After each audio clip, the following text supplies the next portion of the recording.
आज इसी पे चर्चा जारी रखें। देखिए, कम ये नहीं कहा जा सकता, क्योंकि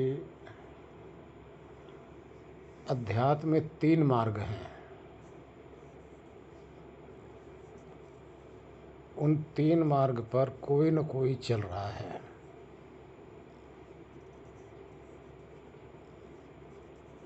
तीन मार्ग कौन कौन से हैं?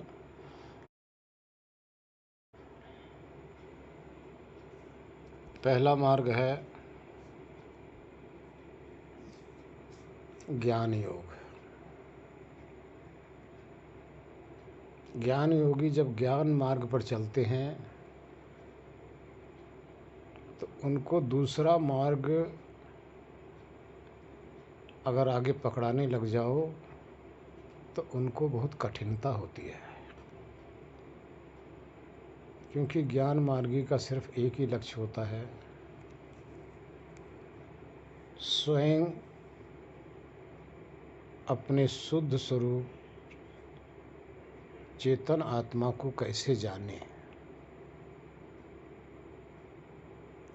वो दूसरे और मार्ग को महत्व नहीं देते। अब इस मार्ग पर चलते चलते उनका विश्वास दृढ़ रहता है और इसी मार्ग पर वो आगे उन्नति करते रहते हैं। दूसरा मार्ग पकड़ने की कोशिश भी नहीं करते और दूसरा मार्ग उनको बताया भी नहीं जाता, उस सुनने भी को भी नहीं मिलता उनको। भाई रास्ता तो है ही नहीं उनके पास, रास्ता बताने वाला कोई नहीं है। भाई जिस गुरु के पास लग गए तो उनके पास एक मार्ग है जो ज्ञान मार्ग का, वही बताते हैं। इसलिए वो सिर्फ उसी मार्ग पर टिके रहते हैं। उसमें यदि आगे जोड़ा जाए, दूसरा है भक्ति मार्ग। यदि ज्ञान मार्गी को भक्ति मार्ग जोड़ा जाए तो उनके लिए एक नई चीज़ होती है। उस नई में पहले वो तो विश्वास ही नहीं होता, क्योंकि उनको तो यही सिखाया गया है ना कि आत्मा के सिवा कुछ है ही नहीं। जब आत्मा के सिवा कुछ है ही नहीं उनकी दृष्टि में, तो ये उनकी दृष्टि बदलना बहुत ही कठिन है। कठिन नहीं, अति कठिन है। तो भक्ति मार्ग क्या है? भक्ति मार्ग आत्मा से अतिरिक्त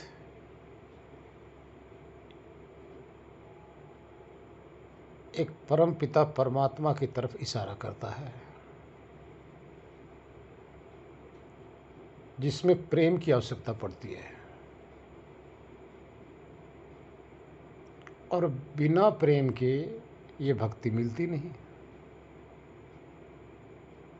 ज्ञान मार्गी को प्रेम की आवश्यकता नहीं होती, उनको ज्ञान की आवश्यकता होती है। वो ज्ञान के द्वारा अपने मार्ग पर चलते हैं। इसलिए ज्ञान मार्गी को भक्ति मार्ग में आना मुश्किल हो जाता है। लेकिन धीरे धीरे जब उनको समझ में आती है तो चलने का प्रयत्न तो करते हैं, लेकिन उनकी गलती नहीं है, प्रयत्न करते हैं। और करते तभी हैं जब उनके समझ में आती है। जब आत्मा के विषय में पूर्ण रूप से जब समझ लेते हैं, जब तक अधूरा ज्ञान है आत्मा के प्रति, स्वयं के प्रति, तब तक न तो आत्मज्ञान होता है और न ही आगे चल सकते हैं। जैसे ही आत्मा का पूर्ण ज्ञान हुआ कि देखिए हम एक जगह हैं, इस देह के किस कोने में बैठे हैं, कहाँ कहाँ बैठे हैं, जब अपनी पकड़ होने लग जाती है ना, पूर्ण जब उनको अनुभूति हो जाती है, तब उनको आगे भक्ति की जरूरत पड़ती है। और भक्ति मार्ग में बताया गया है कि अपना समर्पण। जब तक समर्पण नहीं होगा तब तक दूसरे के प्रति प्रेम नहीं होगा। और ज्ञान मार्ग एक नीरस स्थिति है, नीरस, क्योंकि ज्ञान में रस नहीं है। ज्ञान है तो प्योर बिल्कुल, जिसके अंदर किसी भी प्रकार का कोई मिश्रण है ही नहीं, लेकिन नीरस है।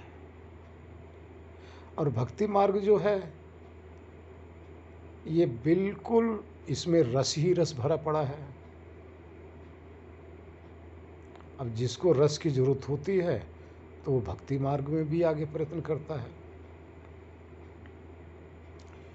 तीसरा है कर्मयोग। कर्मयोग क्या करता है? कर्मयोग का ये कहना है, आप इस संसार में रहते हुए सिर्फ निष्काम कर्म करो। न तो आपको ज्ञान की आवश्यकता है, न ही आपको भक्ति की आवश्यकता है। क्योंकि आप देखिए, आप ज्ञान मार्गी भी अगर होंगे तो कर्मयोगी तो बनना ही पड़ेगा। ज्ञान मार्गी भी कर्मयोगी ही होता है, यानी करता हुआ अपने आप को अकर्ता स्वीकार करना पड़ता है। और कर्मयोगी वो अपने आप को कर्ता स्वीकार करता है। उसको पता है कि हमारे कर्म का फल मिलेगा ही मिलेगा, इसलिए अपने कर्म फल की तरफ देखते हुए ऐसा कोई कर्म ही नहीं करेगा जिससे वो बंध सके। बंधन वाली रस्सी वो तैयारी नहीं करेगा, छूटने वाली रस्सी वो बनाई जा रहा है। अब ये 3 प्रकार के मार्ग हैं हमारे सामने। कोई कहता है कर्म योग से अगर चलोगे तब भी बेड़ा पार हो जाएगा। कोई कहता है ज्ञान मार्ग से चलोगे तब भी बेड़ा पार हो जाएगा। कोई कहता नहीं, भक्ति योग से चलोगे तब भी बेड़ा पार हो जाएगा। लेकिन हमारा विचार कुछ और है।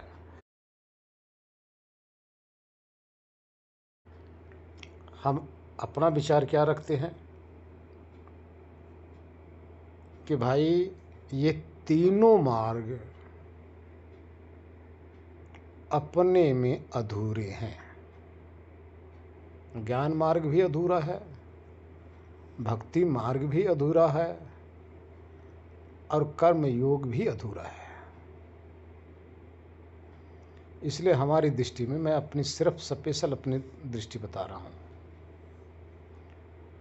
तीनों मार्ग को लेके चलो। तीनों मार्ग के अंदर निपुण होइए और तीनों मार्ग की अति आवश्यकता भी है। जब तीनों आ जाएंगे तो बल्ले बल्ले होगा, तब तो बेड़ा पार होना अवश्य ही है। अब कैसे, इस पे विचार किया जाए। देखिए, आप ज्ञान योग में चल रहे हैं, आत्मा को जानने का प्रयत्न कर रहे हैं। क्या आत्मा को जानते हुए आपको पाप करने के लिए अलाउ करता है ज्ञान योग? नहीं अलाउ करता। वो कहता है कर्मों से बचो, क्योंकि कर्म फल ज्ञान योगी भी मानते हैं। उनका तात्पर्य है आत्मा को जानो, आत्मा को देह से अलग करो, इंद्रियों से अलग समझो, उसके शुद्ध स्वरूप में जाइए, वहाँ अपना साक्षात्कार कीजिए, उसको मुक्त कीजिए। मुक्त का अर्थ है प्रकृति के बंधनों से, प्रकृति से अलग अपने शुद्ध स्वरूप को कर लो और अनुभव करो। लेकिन ये तो नहीं कहता कि पाप करो।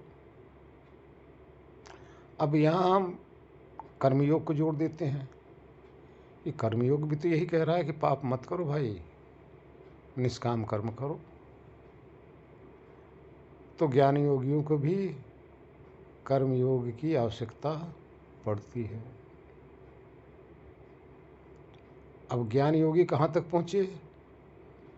अपने आप को प्रकृति से छुड़ा लिए, इनका लक्ष्य सिर्फ मुक्ति है, सिर्फ आत्मा को विजाति पदार्थों से अलग कर लो। लेकिन अब हमारा आगे क्या लक्ष्य है, हमारी क्या सोच है? भाई आपने मुक्त तो कर लिया, लेकिन आत्मा जाएगा कहाँ आप बताइए ना। आत्मा को अकेला कर लिया। आत्मा ज्ञान स्वरूप है, आत्मा चेतन तो स्वरूप है, आत्मा ज्ञाता है, बेहोश तो है नहीं।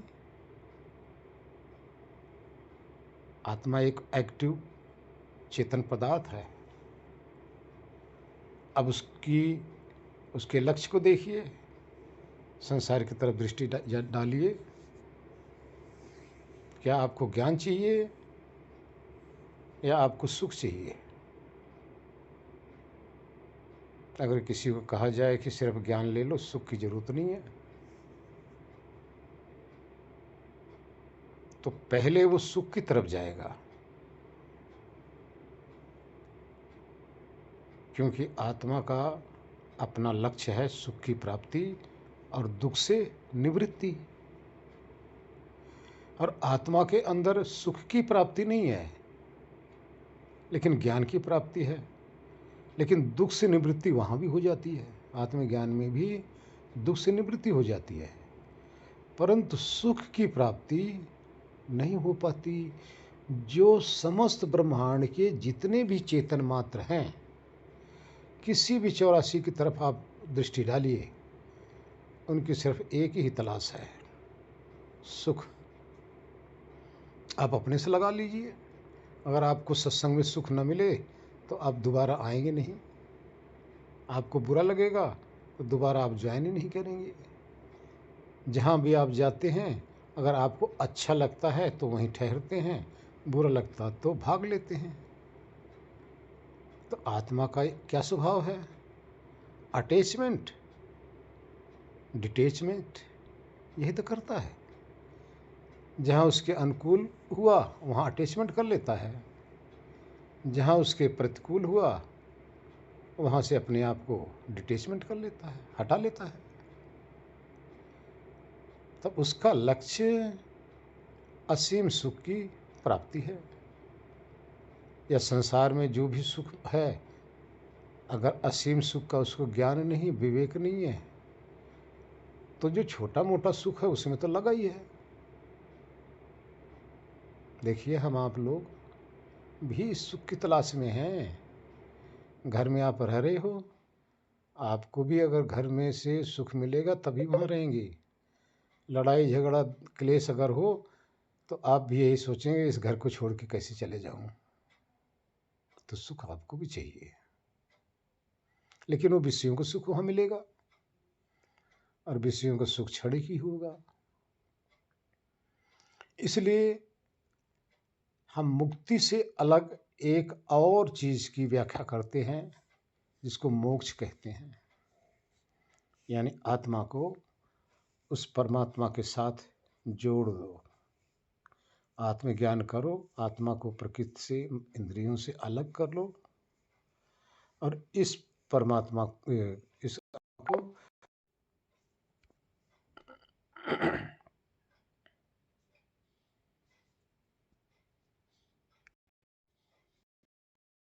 जी, इस आत्मा कट गया था।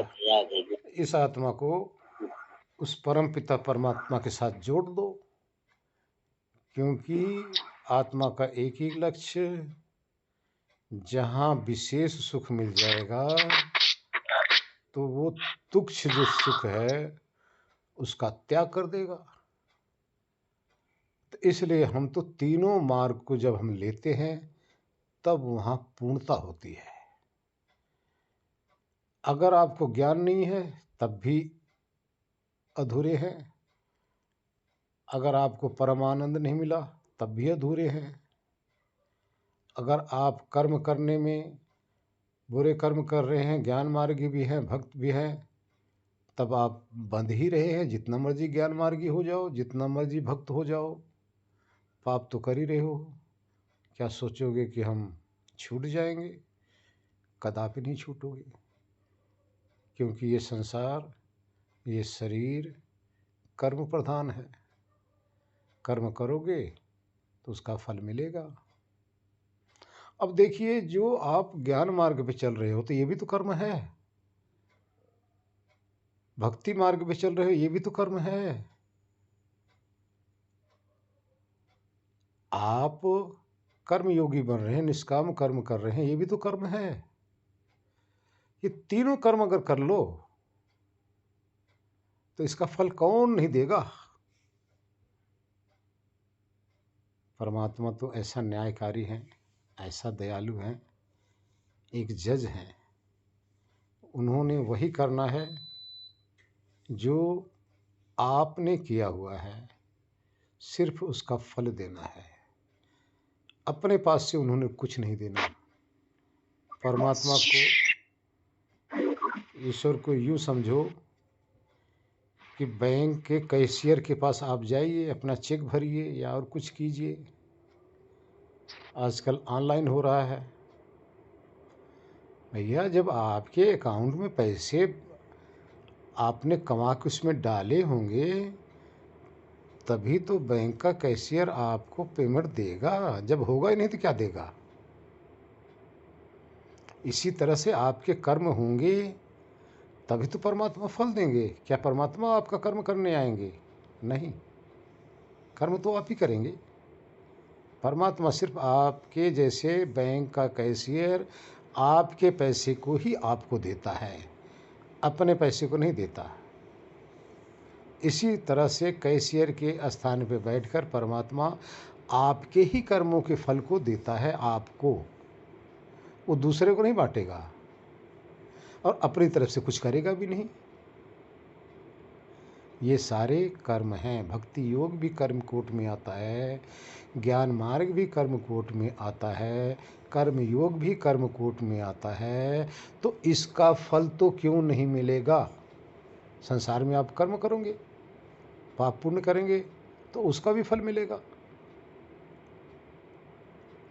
हाँ, परमात्मा एक विशेष कृपा करता है। आप कर्म योग में लगे हैं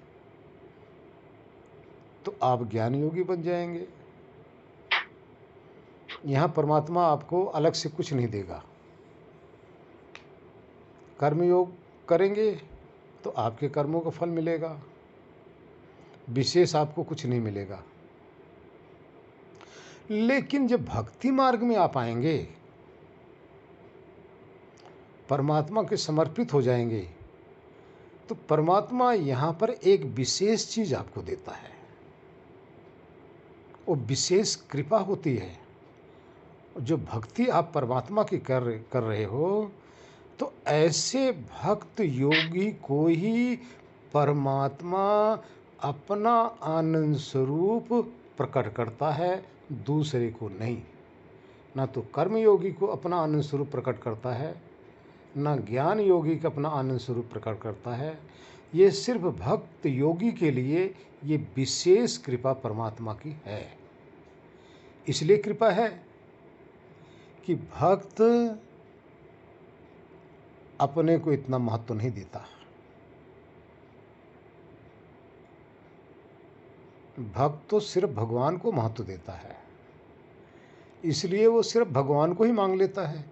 अब आप बताइए, जो जिसने भगवान को ही मांग लिया भगवान से, तो क्या रह गया उसके पास? शेष क्या रह गया? कमी क्या रहेगी? तो भगवान की सारी संपदा भी उसकी हो गई और भगवान भी उसके हो गए। और ज्ञान योगी क्या कहता है कि भाई भाई मैं अपने आप को जान लूँ। वो तो भगवान को मांगा नहीं। कर्मयोगी क्या करता है? वो कहता है मैं अपना कर्म करूँगा, मैं बचूँगा बस। उसने भगवान को मांगा नहीं। तो जो भगवान के भक्त होते हैं वो भगवान से भगवान को ही मांग लेते हैं, परमात्मा से परमात्मा को ही मांग लेते हैं। जब परमात्मा आचार्य जी हम तो काफी दिनों से आचार्य जी हम तो अभी कुछ कमी है, क्योंकि ये काम परमात्मा का है। अपने आप को समर्पित करना उनके अधिकार क्षेत्र में आता है। ये न हमारे क्षेत्र में आता है, न आपके क्षेत्र में आता है। वेद के अंदर एक मंत्र है, मैं आप लोगों को बताऊं कि कोई भक्त कितना भी चाहे परमात्मा से प्रेम करना, कितना भी परमात्मा से प्रेम करता हो, जब परमात्मा ही उस भक्त को वर्ण कर लेते हैं, चुन लेते हैं, तो ऐसे भक्त के हृदय में परमात्मा अपने आनंद स्वरूप को उड़ेल देते हैं। तो हो सकता है और थोड़ा सा परिश्रम करो, देर है अंधेर नहीं। एक कहानी और आपको बता दूं। एक बार कोई भक्त भगवान का भजन ही कर रहा था, काफ़ी सालों से लगा हुआ था। एक पीपल के पेड़ के नीचे या बरगद के पेड़ के नीचे बैठकर वहाँ साधना करता था। भूख लगती थी, गांव में जाके 2 रोटी मांग के खा के आके बैठ जाता था। तो एक दिन नारद मुनि घूमते घूमते वहाँ आ गए, अपनी अलग जगाए। वो भक्त उठा तो नारद मुनि कह रहे हैं कि मैं भगवान के पास जा रहा हूँ, तुम्हें कुछ भगवान से कहना है? बोला हाँ, बस इतना ही पूछ के आना भगवान से, मुझे भगवान की प्राप्ति कब होगी। नारद जी चले गए। कुछ दिनों के बाद में फिर नारद जी आ गए, फिर देखे वो साधना में रत था। नारद जी फिर उसको आवाज़ दिए, आँख खोला तो वो भक्त कह रहा है भगवान से, आपने हमारे विषय में पूछा कब मिलेंगे? तो नारद जी बोले हाँ, भगवान ने ये कहा है कि जिस पेड़ के नीचे वो तपस्या मेरी कर रहा है, उसमें जितने पत्ते हैं उतने वर्ष बाद हम उसको मिलेंगे। इतना सुनते ही भक्त खड़ा हो गया, नाचने लगा, डांस करने लगा, परमात्मा की याद में तड़पने लगा, करा वाह हे प्रभु धन्य हैं हम। अब हमें एक उम्मीद हो गई, आपका संदेशा आ गया कि आप मिलोगे तो सही, चाहे लाखों वर्ष बाद क्यों ना मिलो, लेकिन आप मिलोगे तो सही। अब मुझे तो आपकी उम्मीद बढ़ गई, अभी तो उम्मीद नहीं थी। ऐसा भक्त, उसके अंदर एक आशा की किरण जगी कि मिलेंगे, क्योंकि प्रभु का संदेशा आ गया है। अभी कब मिलेंगे ये प्रभु के हाथ में है, लेकिन हम अपना कर्म तो करते रहे, अपनी साधना में हम भी निमग्न रहेंगे। प्रभु मिलेंगे, लाखों पत्ते उसके अंदर होंगे, उस पेड़ के अंदर। उसका कहना है कि हम लाखों वर्ष इंतजार कर लेंगे, लाखों जोनियों में जाकर, लाखों शरीरों में जाकर भी हम इंतजार करेंगे, क्योंकि परमात्मा ने संदेशा भेज दिया है कि हमें अवश्य ही मिलेंगे। ऐसा सुन के वो गदगद हो रहा है, नाच रहा, प्रसन्न हो रहा है। यदि दूसरा साधक यहाँ पे हो, वो हताश हो जाए, रोने लग जाए, वो अपनी साधना को देखने लग जाए कि मैं तो इतने सालों से साधना कर रहा हूँ और फिर भी परमात्मा ने ऐसे शब्द भेज दिए, कहला दिए कि जितने पेड़ के पत्ते होंगे उतने साल के बाद, तो दूसरे तो हताश हो जाएं। लेकिन प्रभु भक्त कभी हताश नहीं होते। वो प्रभु के प्रेम में ही रोते हैं, जगते हैं, तड़पते हैं, एक उम्मीद बनी रहती है। एक और आप लोगों को बात मैं बता दूं, जितना जुदाई में आनंद आता है ना, जितना जुदाई में प्रेम आता है ना, उतना मिलने के बाद में प्रेम नहीं होता। मिलने के बाद तो बस एकाकार हो जाओ, रस में डूबे रहो। लेकिन इस जुदाई का जो गम है ना, जुदाई के जो आंसू है ना, जुदाई का जो प्रेम है, बहुत तड़पाती है। लेकिन ये तड़प बहुत अच्छी लगती है।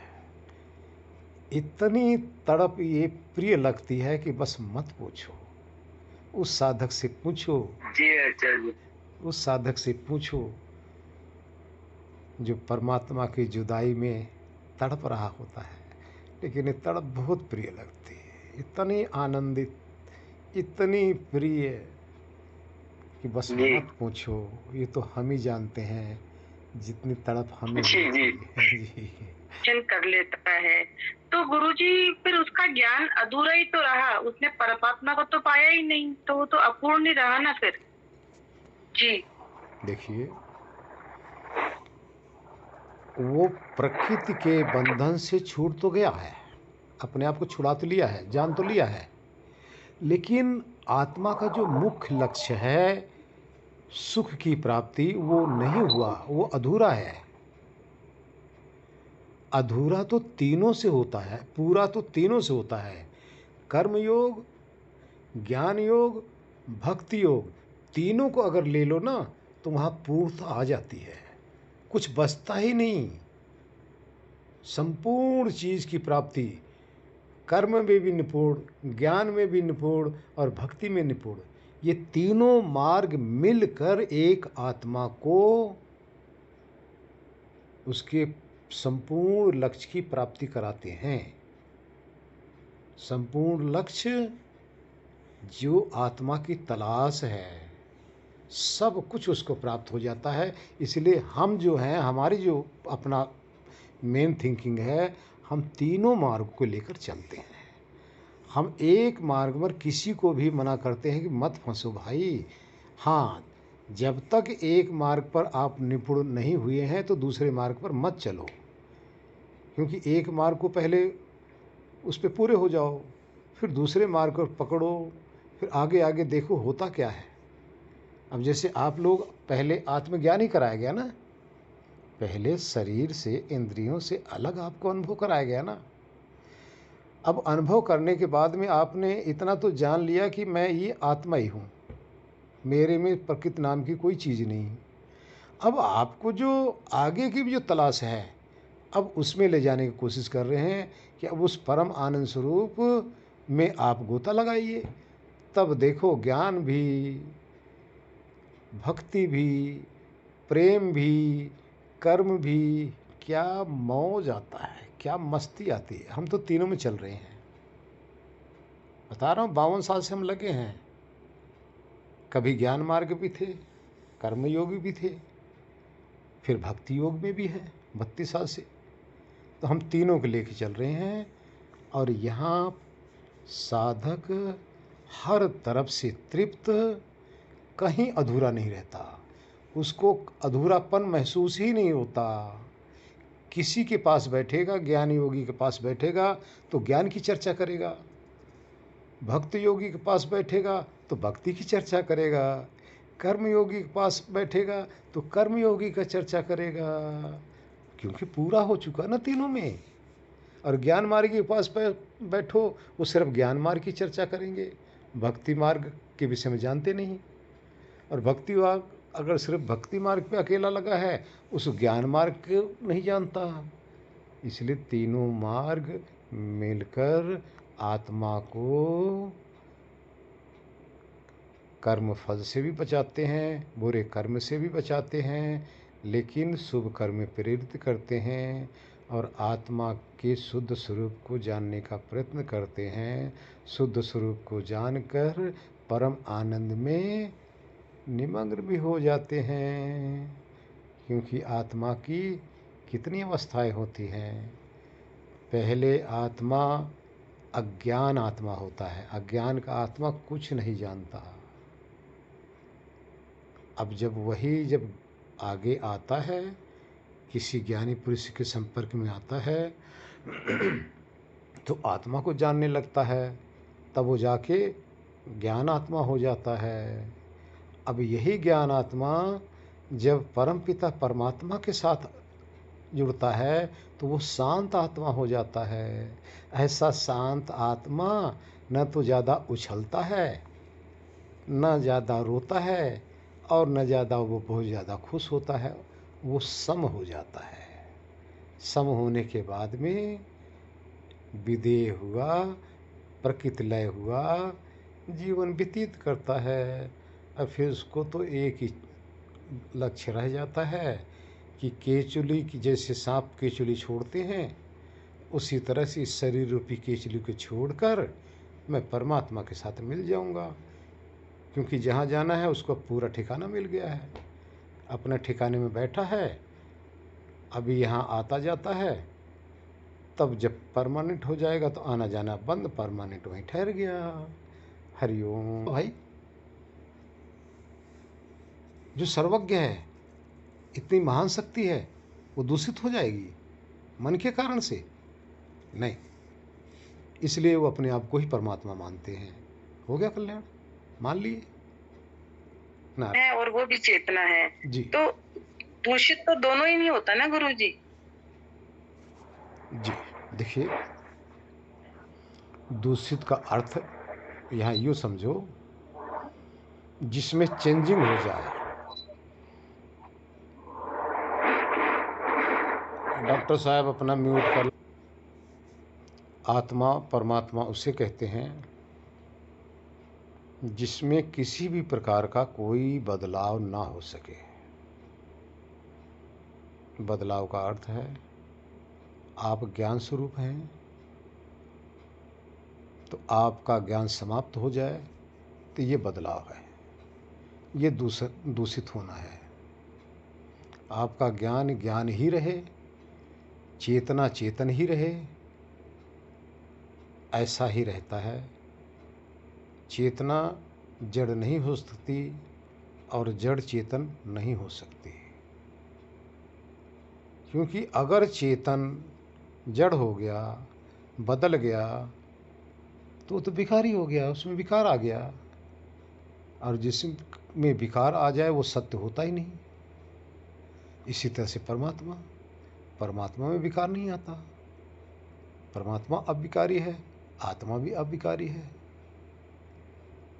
आत्मा कट पिट नहीं सकता, जल नहीं सकता, इसलिए उसमें विकार संभव ही नहीं है। इसी तरह से परमात्मा के अंदर है, चेतन दोनों हैं। फर्क इतना है, एक चेतन सिर्फ इस देह का मालिक है, देह में कर्म कर सकता है, ये हम सब आप सब हैं। और एक चेतन समस्त 84 के चेतन का नियंता है, समस्त जड़ प्रकृति का भी नियंता है। वो पूरे ब्रह्मांड का चेतन है और हम शरीर का चेतन है। दोनों चेतन में इतना भेद है, लेकिन दोनों सत्य हैं, दोनों अनादि हैं। दोनों का मटेरियल नहीं मिलता बनने का, दोनों का बनाने का कोई ऐसा मटेरियल नहीं मिलता जिससे को बने हो। और जो संसार आप देख रहे हो, इसका मटेरियल प्रकृति है। और प्रकृति क्या है? न्यूट्रॉन, प्रोटॉन, इलेक्ट्रॉन, 17 स्तंभ, इसके मिश्रण से सारा संसार बन रहा है। लेकिन वो भी सत्य है, वो भी सत्य है, सदा रहती है। लेकिन उसका जो कार्य है ये बदलता रहता है, बस ये फर्क है। प्रकृति में विकार होता रहता है, आत्मा में परमात्मा में कोई विकार नहीं होता। नारायण। आपको खूब खुश रखे, स्वस्थ रखे। हमेशा हम सभी पे अपना प्यार, अपना आशीर्वाद ऐसे बनाए रहे गुरु जी। ये बातें हम हृदय की धड़कनों से कह रहे हैं गुरु जी, एकदम अंतरतम अपने हृदय की गहराइयों से कह। देखिए, आप लोग तो सुनते ही हैं कि प्रभु के बिना इस धरती पर एक पत्ता भी नहीं हिलता। अब आप लोगों जी से गुरु जी। अब आप लोगों से मैं एक बात यहाँ प्रश्न कर रहा हूँ। अब आप लोग जी जो मैं प्रश्न करने जा रहा हूँ, सच ही सच सबको ही बोलना। इस समय हाँ गुरु जी। इस समय आप लोगों का किसी भी चीज़ का दुनियादारी से, अपने शरीर से सब लिंक कटा हुआ है। सिर्फ ही सिर्फ शुद्ध रूप आत्मा और इस शुद्ध शब्द को सुन के मग्न हो रहा है। इस समय जी इतनी शांति, इतना सुकून लग रहा होगा कि मन बिल्कुल हल्का और प्रसन्न। सबका हो रहा है, नहीं हो रहा है कि नहीं? समय बिल्कुल ठहरा लग रहा होगा। हाँ जी गुरु जी। देखिए, ऐसे जब भक्त भगवान के प्रेम में निमग्न होता है ना, तो मत पूछो क्या गुजरती है। उस दिल से पूछो जिस दिल के अंदर प्रेम उमड़ता है। सारी दुनिया समाप्त सी समाप्त, और बड़ा आनंद आता है। यही प्रेम है, इसी प्रेम को जगाओ। गुरु जी आपके प्रति हैं गुरु जी। ये इन शब्दों में हम बोलना चाहेंगे। आज मौका मिला है, भुना लीजिए। आज मौका मिला है, भुना लीजिए। गीत वैराग का गुनगुना लीजिए।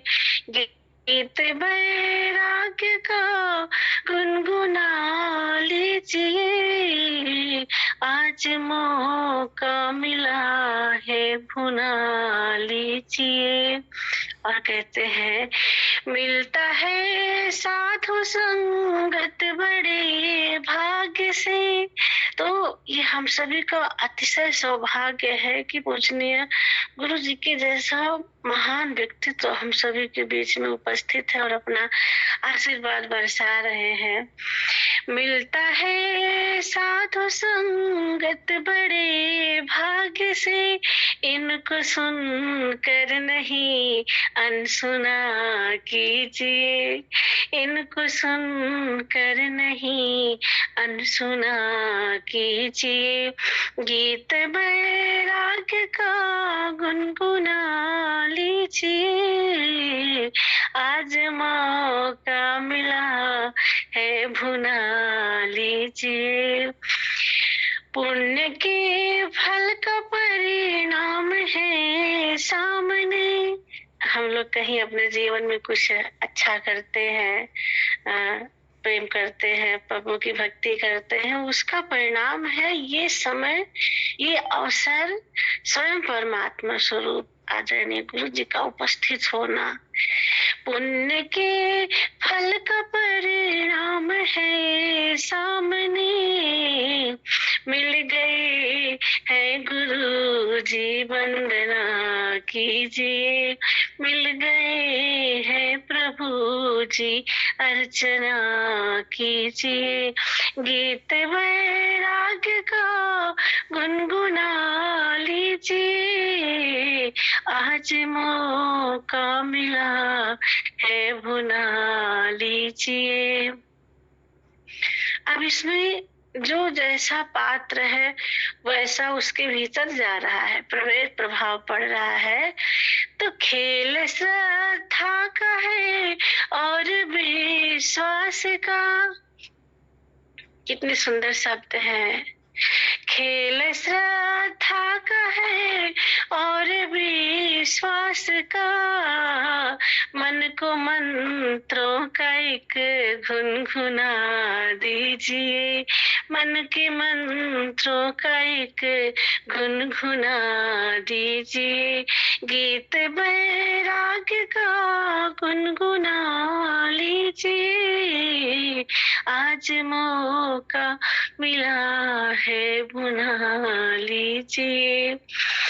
जाने कितने जन्म से भटकते रहे, जाने कितने जन्म से भटकते रहे, इस जन्म में तो बिगड़ी बना लीजिए, इस जन्म में तो बिगड़ी बना लीजिए, गीत बैराग्य का गुनगुना लीजिए, आज मौका मिला है भुला लीजिए।